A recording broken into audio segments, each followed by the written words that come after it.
मैं सचिन गौड़ आप सभी का अपने चैनल साई कोचिंग लाइव में स्वागत करता हूं। और बच्चों, आज मैं आपको पढ़ाने वाला हूं भारतीय संविधान की विशेषताओं के बारे में। एक बहुत ही छोटा सा टॉपिक है और कभी कभी हम लोगों को देखने के लिए मिलता है कि इस टॉपिक के ऊपर भी आपसे छोटे मोटे क्वेश्चन कई बार परीक्षाओं में पूछे जाते हैं। ये टॉपिक आपके लिए बड़ा खास होने वाला है।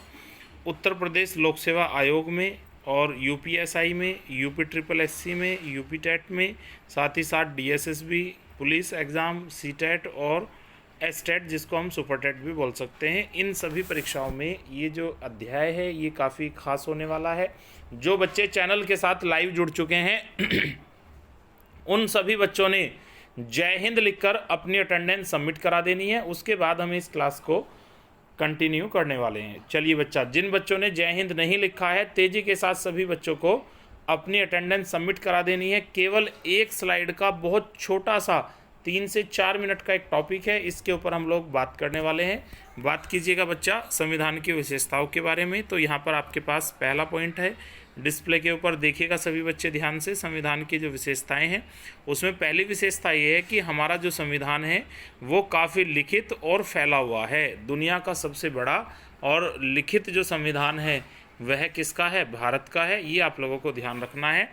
और भारत के संविधान में प्रस्तावना का जिक्र किया गया है। भारत में उद्देशिका प्रस्तावना को इंक्लूड किया गया है और संविधान की जो बुक्स है उसके पहले पेज पर ही संविधान के जो उद्देश्य हैं उनको प्रकट करने के लिए हम लोगों ने एक इंट्रोडक्शन के रूप में एक लाइन लिखी हुई है, हम भारत के लोग, और बाद में आप देखते हैं आत्मार्पित करते हैं। इस तरह का एक काफ़ी बड़ा एक सेंटेंस है जो बहुत कम शब्दों में भारतीय संविधान के बारे में आपको इंट्रोड्यूस कराता है। तो ये भी केवल इंडिया के संविधान के अंदर ही है। आगे देखिएगा तीसरी विशेषता क्या है हमारे भारतीय संविधान की? लोकप्रिय प्रभुसत्ता, यानी कि जो चीज़ें लोगों को खुश करने वाली हैं या लोगों के लिए लाभकारी सिद्ध होंगी उसी को हम अपने संविधान में इंक्लूड करके लेके आए हैं। और बाकी देखिएगा धर्मनिरपेक्षता, सभी धर्मों को समान आदर हमारे देश में मिलने वाला है और समाजवादी राज्य की स्थापना करने का प्रयास किया जाएगा। लोकतंत्रात्मक गणराज्य होगा। भारत में जो शासन है वो जनता का शासन होगा, जनता के लिए होगा और जनता के अंदर से ही चुना गया एक व्यक्ति देश के प्रतिनिधित्व को आगे लेकर जाएगा। भारत के संविधान में एकल नागरिकता का प्रावधान है। हमारे देश में एक व्यक्ति एक ही देश का नागरिक हो सकता है एक समय में, वह 2 देशों का नागरिक नहीं हो सकता। आगे देखिएगा बच्चा, और ब्रिटेन से हम लोगों ने संघीय शासन व्यवस्था को भी भारतीय संविधान में लिया है। भारत की जो शासन व्यवस्था है वो संघीय शासन व्यवस्था है, यानी कि सेंट्रल गवर्नमेंट होगी, उसी के अंडर में सभी जो राज्य हैं वो कार्य करेंगे। तो ये 8वां पॉइंट भी काफ़ी खास है। और भारतीय संविधान हमको वयस्क मताधिकार का अधिकार देता है। जिन लोगों की आयु 18 या 18 से अधिक है केवल उन्हीं लोगों को वोट डालने का अधिकार होगा। ये भी हमारे संविधान की एक प्रमुख विशेषताओं में से है। आगे देखिएगा, संसदीय प्रभुसत्ता, इसका मतलब है प्रभुत्ता संसद की ही चलने वाली है। जितने भी बिल पास होंगे, देश में जितने भी कार्य होंगे वो सभी कार्य संसद की सहमति से और संसद की जानकारी को ध्यान में रखते हुए यहाँ पर हमारे इंडिया के अंदर किए जाएंगे। आगे देखिएगा, न्यायिक सर्वोच्चता, यानी कि जो न्याय है, न्यायपालिका है, वो प्रत्येक बंधन से मुक्त होगी, कार्यपालिका से अलग होगी और सबसे बड़ा जो दर्जा है हमारे देश में वो न्यायपालिका का होगा। तो आगे देखिएगा पॉइंट नंबर 12, स्वतंत्र न्यायपालिका। जो भारत की न्यायपालिका है उसको कार्यपालिका से अलग रखा गया है, उसके ऊपर किसी भी प्रकार का कोई दबाव नहीं होगा।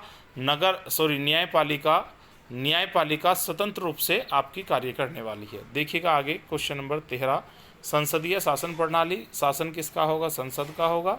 और मूल अधिकार हम लोगों को दिए गए हैं हमारे संविधान के द्वारा। और साथ ही साथ 15 भी देखिएगा, नीति निर्देशक तत्व, राज्यों के जो नीति निर्देशक तत्व हैं इन सब को भी भारतीय संविधान में शामिल किया गया है। ये भी हमारे भारतीय संविधान की एक महत्वपूर्ण विशेषता है। सभी राज्यों की विकास में भूमिका होगी और सभी राज्यों को हम लोग साथ लेकर चलने वाले हैं। 16 देखिएगा, आपातकालीन व्यवस्था। अगर देश संकट में होता है या देश की सुरक्षा संकट में होती है या हालात कुछ असामान्य होते हैं तो उस स्थिति में हमारा जो देश है वो संघात्मक से एकात्मक का जो रूप है वो ग्रहण कर लेगा। ये चीज़ भी हमारे यहाँ रखी गई है। आपातकाल की व्यवस्था भी हमारे देश में रखी गई है। विधि का शासन यानी कि जो शासन है वो मुख्य रूप से किसका होगा, कानून का होगा। ये भी आप लोगों को ध्यान रखना है, ठीक है। और अल्पसंख्यकों के हितों की रक्षा करने का आश्वासन भी हमारा भारतीय संविधान हमको देता है। तो ये 18 पॉइंट भी काफ़ी खास हो जाता है। आगे देखिएगा, विभिन्न संविधानों के तत्वों का जो समावेश है। और मैं आखिरी पॉइंट के माध्यम से आपको ये बता देना चाहता हूँ कि विश्व के लगभग 65 देशों के जो संविधान हैं उनका हमने अध्ययन किया है। उनकी जो भी महत्वपूर्ण बातें हैं उन सबको भारतीय संविधान में समावेशित किया गया है। यही आप सभी बच्चों ने ध्यान रख लेना है, ठीक है। क्लास बच्चों बहुत छोटी सी थी, 5-6 मिनट की। ये काफ़ी महत्वपूर्ण है। इन सभी चीज़ों को एक बार आप लोगों को रिवाइज़ करना है। कल की जो क्लास है वह आपकी संविधान सभा के ऊपर होने वाली है। जो एग्ज़ाम का मोड आपका यहाँ पर रहेगा ऑब्जेक्टिव रहेगा, सभी के सभी क्वेश्चन ऑब्जेक्टिव होंगे। आज की जो क्लास है बच्चों वो संपन्न हो चुकी है। Thank you so much watching our video.